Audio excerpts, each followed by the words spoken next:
सवाल देखो जहां पर बोला जाता है कुछ वस्तुओं का क्रय मूल्य कुछ वस्तुओं के विक्रय मूल्य के बराबर है। तो ऐसे सवाल क्या बनते हैं वो भी देखिए। ठीक है, तो सवाल बोला गया है आपसे कि 15 वस्तुओं का लागत मूल्य 10 वस्तुओं के विक्रय मूल्य के बराबर है, फिर लाभ या हानि प्रतिशत ज्ञात करिए कि कितना होगा। ठीक है, फिर लाभ या हानि प्रतिशत ज्ञात करिए कि कितना होगा। सवाल में बोला गया है कि आप जाते हैं और आप 15 सामान को खरीदते हैं, तो 15 सामान का जो लागत मूल्य है वो 10 सामानों के विक्रय मूल्य के बराबर होगा। तो बताइए कितना होगा आपका लाभ या हानि। बड़ा आसान सवाल है, कोई दिक्कत की बात नहीं, बच्चे बच्चे भी इसका उत्तर दे देंगे। देखो हर सामान, देखो 15 सामान का क्या है, 15 सामान का आपका क्रय मूल्य यानी लागत मूल्य कितने सामान के विक्रय के बराबर है। आप बोलेंगे सर 10 सामान के विक्रय मूल्य के बराबर है, यानी 10 SP के बराबर है। कोई दिक्कत की बात यहाँ पे, कोई समस्या की बात। 15 सामान का लागत मूल्य 10 सामान के विक्रय मूल्य के बराबर है, तो यहाँ पर CP का CP लिखेंगे, SP आएगा तो SP लिखेंगे। ठीक है, और यहाँ पर आप 5 से काटेंगे तो कितना अनुपात आएगा, 3:2 आएगा। CP यहीं रहेगा, SP इसके नीचे आएगा, 2 यहाँ पर हो गया और 3 उसके नीचे आएगा। CP का कीमत 2, SP का कीमत 3। तो आप बोलेंगे सर लॉस या प्रॉफिट कितने का हुआ है, तो 2 रुपए के सामान को 3 रुपए में बेचते हो, फायदा कितने का, 1 का। कितने के ऊपर, 2 के ऊपर। 1/2 कितना होता है, 1/2 50% होता है। ठीक है, तो एक तो तरीका हो गया इस सवाल को देखकर बनाने का ऐसे, और दूसरा तरीका क्या हो गया, बिना पेन उठाए बनाने का। हमेशा आज के बाद माय डियर इस बात को ध्यान रखना कि जब भी आपके सामने कहा जाए कि 5x बराबर 6y हो, जब भी आपके सामने कहा जाए 5x बराबर 6y या ऐसा कोई इक्वेशन दे दे, तो आपको समझना है कि x के साथ जो लगा है वो y की वैल्यू है और y के साथ जो लगा है वो x की वैल्यू है। यानी जब भी ऐसा हो तो आप ये बोलेंगे सर x का मान 6 होता है और y का मान 5 होता है। ठीक है, कल के दिन अगर मान लीजिए हमने लिख दिया यहाँ पर 11x बराबर मान लीजिए 13y लिख दिया, तो आपको ये बात पता होना चाहिए कि सर x का मान 13 और y का मान कितना होगा, 11 हो जाएगा। ठीक है, उससे क्या होगा, हमारा एक स्टेप बच जाएगा। जैसे यहाँ पर बोला गया 15 CP बराबर 10 SP, तो आपको इसको कुछ नहीं करना था, बोलते सर 15 वस्तुओं का CP बराबर होगा कितने के, 10 वस्तुओं के SP के सर। यानी सामान खरीदा 10 में और बेचा 15 में, तो 5 का फायदा कितने के ऊपर, 10 के ऊपर, 1/2 ऐसे ही 50% आ जाता। अब देखो अगला सवाल आप लोग पेन भी नहीं उठाओगे। ठीक है, अगला सवाल पेन भी नहीं उठाओगे, मैं सिर्फ इक्वेशन लिखूंगा और सीजल का क्वेश्चन जो है आप लोग एकदम सेकंडों बना दोगे। 40 वस्तुओं का विक्रय मूल्य यानी 40 SP बराबर है कितने के, आपको 50 वस्तुओं के, ठीक है, CP के, यानी 50 वस्तु के किसके, CP के बराबर है। 0 से 0 काट दो, कोई दिक्कत की बात नहीं। सामान को बेचा कितने में है, 5 में, खरीदा कितने में है, 4 में। कोई सामान को 4 रुपए में खरीद के 5 रुपए में बेचते हैं, कितने का लाभ होता है, 1 रुपए का। कितने के ऊपर, 4 के ऊपर, तो 1/4 कितना हो गया, 25% का फायदा। क्लियर है यहाँ पर, फिर से समझ लीजिए। CP का मान कितना, 4, SP का मान कितना, 5, फायदा 4 रुपए के सामान को 5 में बेचते हो, 1 का फायदा 4 के ऊपर, 1/4 कितना होता है, 25%। क्लियर है, एकदम सवाल को देखते उड़ा देना है हवा में। ठीक है, कोई दिक्कत की बात यहाँ पे। बाकी हल करना है तो आराम से लिखो, CP लिखो, SP लिखो, सॉल्व करो।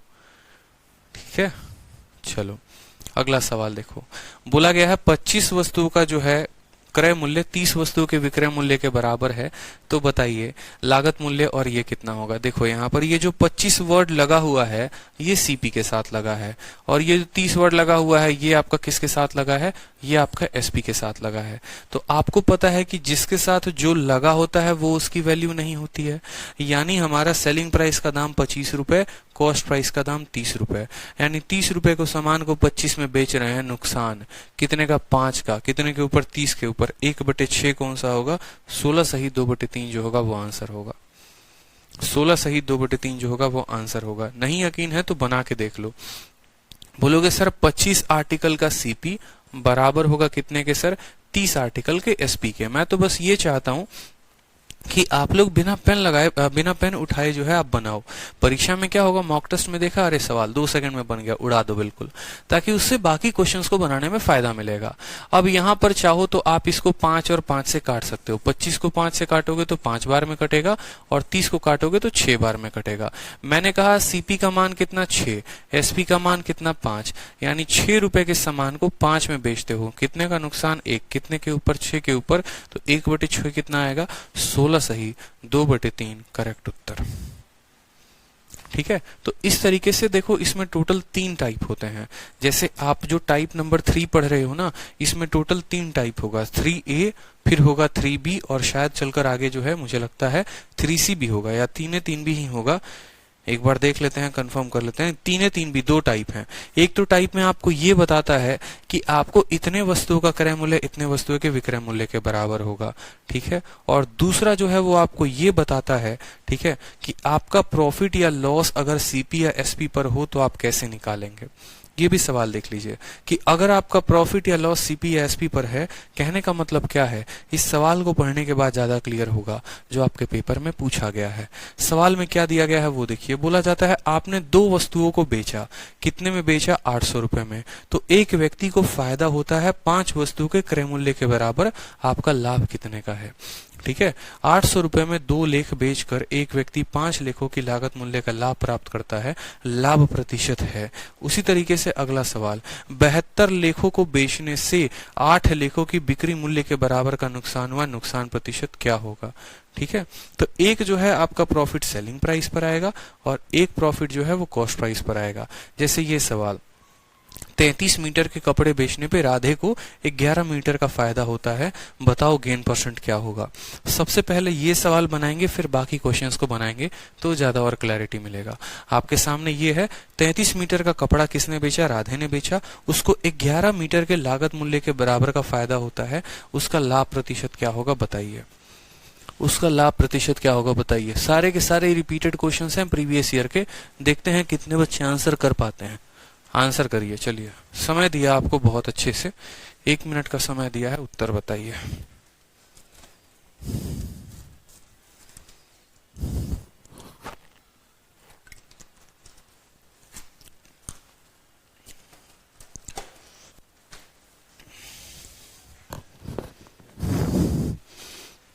बहुत होशियार बच्चे हैं आप लोग, उत्तर दे देंगे। सारे बच्चे लगे पड़े हैं सवाल बनाने में, बहुत अच्छे, कीप इट अप।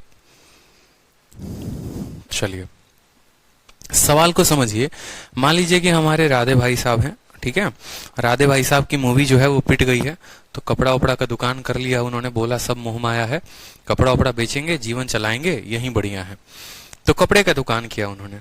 कोई व्यापारी आया तो 33 मीटर जो है कपड़ा उनको बेच दिया उन्होंने, और उसके जाने के बाद उन्होंने देखा कि उनको 11 मीटर का फायदा हुआ है, 11 मीटर के क्रय मूल्य के बराबर का फायदा हुआ है। ठीक है, तो असल में उनका जो लाभ है वो क्या होगा। देखो व्यापारी कभी भी है ना, तो अपने सामान के ही तुलना में वो देखता है कि उसको लाभ कितने का हुआ कितने का नहीं। ठीक है, जैसे मैं 5 किलो चावल बेचता हूं तो मुझे पता चलता है मुझे 2 किलो के बराबर का लाभ हुआ है। ठीक है, ये 2 किलो के सेलिंग प्राइस का लाभ हो सकता है या 2 किलो के कॉस्ट प्राइस का लाभ हो सकता है। जैसे मान लो मैं चावल बेच रहा हूं, मैंने किसी को 30 रुपए का या 40 रुपए का चावल 50 रुपए में बेच दिया, समझना मेरी बात को।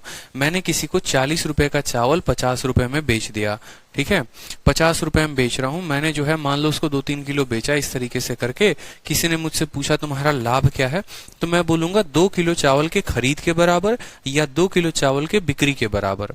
अपने लाभ को मैं इसी तरीके से दर्शा सकता हूँ, या तो वो विक्रय मूल्य में होगा या तो वो क्रय मूल्य में होगा। दोनों तरह के सवालों को बड़े अच्छे तरीके से देखेंगे।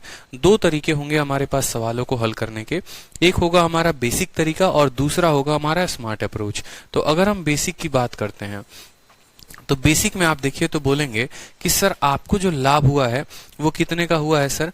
राधे को सर 11 मीटर का फायदा हुआ है। देखो तो सबसे पहले हम बात करते हैं यहाँ पर गेन, और गेन हुआ है तो कितने मीटर का हुआ है, तो बोलेंगे सर 11 मीटर के सीपी के बराबर, यानी 11 मीटर के सीपी यानी 11 सीपी। ठीक है, हर मीटर का दाम 1 रुपए जैसे मान लो, तो फायदा हुआ है 11 मीटर के सीपी के बराबर। गेन कब होता है, जब आप किसी सामान के सेलिंग प्राइस से उसके कॉस्ट प्राइस को घटाते हैं तो होता है। लेकिन यहाँ पर आपने बेचा कितना है, आपने बेचा है 33 मीटर का कपड़ा, यानी आप बोलेंगे 33 एसपी, आप बोलेंगे सर 33 एसपी बोलेंगे, कितना 33 एसपी। और आपने खरीदा कितना होगा भैया, जितना बेचे होंगे उतना ही तो खरीदे होंगे, यानी 33 मीटर बेचे हैं तो 33 मीटर खरीदे होंगे। तो 33 एसपी में से 33 सीपी को घटाओ, कितना आएगा 11 सीपी। आपको करना कुछ नहीं है, बस आपको फायदा है तो फायदा लिखना है, नुकसान है तो नुकसान लिखना है। जितने का फायदा है उतने का लिखेंगे, जितने का नुकसान है उतने का लिखेंगे। और ये जो फायदा होगा ना, ये फायदा बराबर होता है एसपी माइनस सीपी से। ठीक है, आप यहाँ पर 33 एसपी को रख दीजिए, यहाँ पर सामने कोई दिक्कत की बात नहीं है। ये 33 11 के साथ जाके ऐड हो जाएगा, यानी 44 सीपी हो जाएगा। ठीक है, आप काटेंगे 11 से तो 3 बार में कटेगा और 4 बार में कटेगा। ठीक है, एसपी को यहीं पर रहने दीजिए, देखिए 3 और बट्टे में वो 4 यहाँ पर आ गया, बराबर हो गया, सीपी वहां पर है और एसपी यहाँ पर है। तो इस तरीके से आपने 3 रुपए के सामान को कितने में बेचा है, 4 में बेचा है। आपका लाभ कितने का होगा, 1 का लाभ, कितने के ऊपर, 3 के ऊपर, 1/3 कितना होता है, B for Bombay is the correct answer. तो ये जो था हमारा बेसिक तरीका था, लेकिन हमें इस बेसिक तरीके से सॉल्व नहीं करना है। हमें इस सवाल में क्या लगाना है, हमें लगाना है स्मार्ट अप्रोच। क्या लगाना है हमें लगाना है इस सवाल में स्मार्ट अप्रोच, कि हम स्मार्ट तरीके से सवाल